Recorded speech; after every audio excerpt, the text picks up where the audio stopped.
Black History Month is very important to Dundalk TV because we feel it gives us an opportunity to put information out there that you might not find anywhere else about Black history. And in today's world, it seems like there is a lot of false information out there that people are picking up on and trying to spread. Don't allow anybody to pull you so low as to make you hate them. Don't allow anybody to cause you to lose your self-respect to the point that you do not struggle for justice. However young you are, you have a responsibility to seek to make your nation a better nation in which to live. You have a responsibility to seek to make life better for everybody. You're at the forefront of this cause, and as young people, our time is now.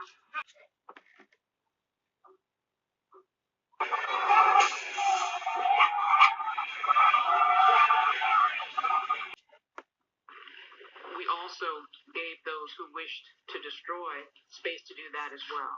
And we worked very hard to keep that balance and to put ourselves in the best position to de-escalate. And that's what you saw. Baltimore, this is not good. The number of arrests plummets, shootings and homicides up drastically. This in the wake of the death of Freddie Gray and 6 Baltimore officers charged in connection with his death. The police commissioner says his officers are now confused about the job they are required to do. Have police in that city given up? Milwaukee County Sheriff David Clark with me now. And sir, good morning to you, and thanks for coming back to America's Newsroom. Can you explain what's going on? 36 dead in Baltimore so far this month. That's the highest number they've had in 16 years, sir. This is a manifestation of President Obama's, 21st century transformation of American policing.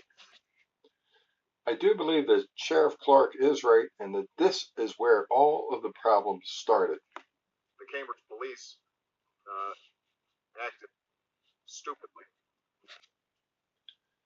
After Barack Obama made that statement, things seemed to get so much worse in America. And one of the things that I have found online to support that is this video right here. All white people are racist. So I put this up because I really want any white person in the room to know up front that this is what we're dealing with, that it's not going to be this coddling of white tears and what that looks like. We're not going to discuss, oh, maybe some of us have worked it out. No, you're always going to be racist. Fortunately, as we have learned, not everyone is as ignorant as that woman. And we have watched this video the last few days. What are the 5 biggest issues facing blacks in America? Here's my list. Problem number 5, the victim mentality. Unfortunately, all too many people bought into Obama's war, but thankfully, not everyone. Fortunately, some people are willing to tell the truth, as Charles Barkley did here.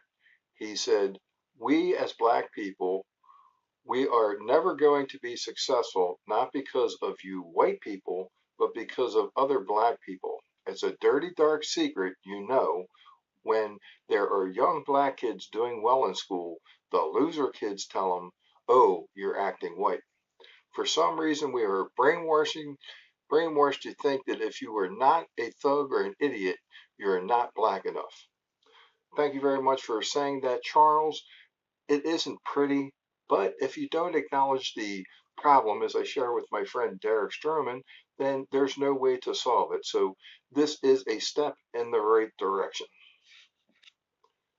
Here's proof that thankfully not everyone is moving in the wrong direction. This young man is a brilliant young man who is willing to speak his mind, and so glad to be sharing this information on this video that he was speaking about.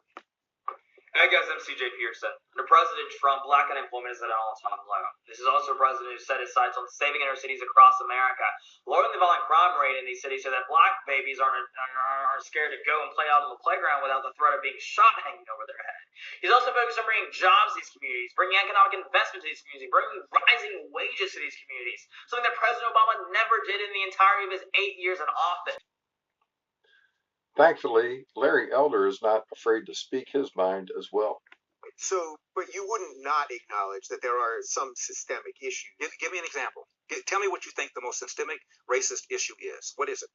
Well, I would say that because black people, in most cases, in many cases, were descendants of slaves, that racism as an institution, that it just a certain amount of it just exists. 2015.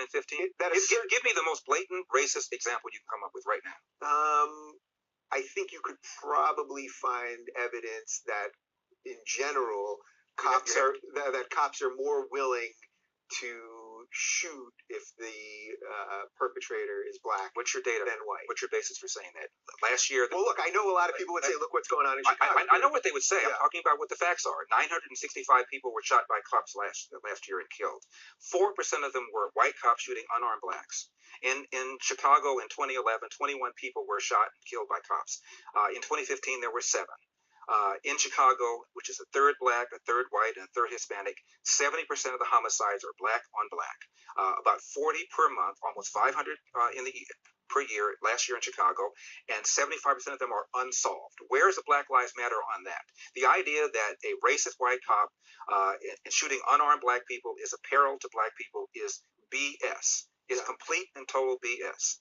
And the reason for these so-called activists saying this is the assumption that racism remains a major problem in America. The media, CNN, especially MSNBC, runs down whenever a black cop shoots somebody, and it's some march on Washington. It's ridiculous.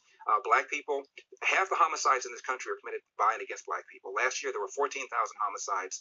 Not talking about suicides, I'm talking about homicides.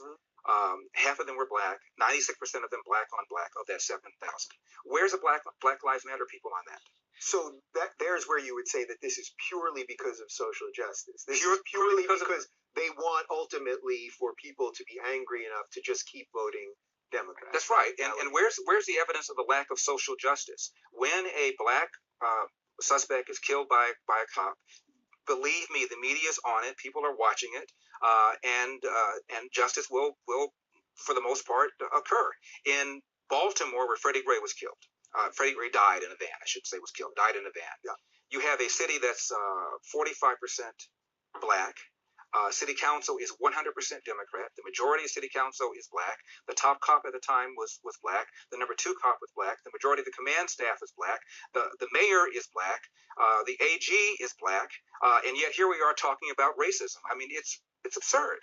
Yeah. It's absurd. So it's funny. I find myself caught in between this a little bit as a liberal, where I want to always try to defend the other. So in this case, the other being black people, I'm always sympathetic to that. And then, at the same time, I hear you laying out a pretty solid case. Well, just the facts. I'll tell you something else, too. There was just a study, University of Washington.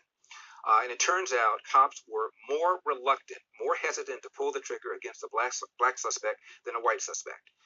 Probably because of the fear of being accused of racially profiling and the fear that the civil rights establishment was going to come down on it. So if anything, whites are more likely to be shot by a cop under certain circumstances than a black person. And in the last 30 or 40 years, the percentage of suspects killed by cops who are black has declined 75%. However, the percentage of whites killed by cops has flatlined. DundalkTV would like to thank everyone who is telling the truth about what is happening racially, because that is the only way that we're going to be able to move forward and better mankind. Thank you for watching DundalkTV. Please check back with us to see more videos about Black History Month.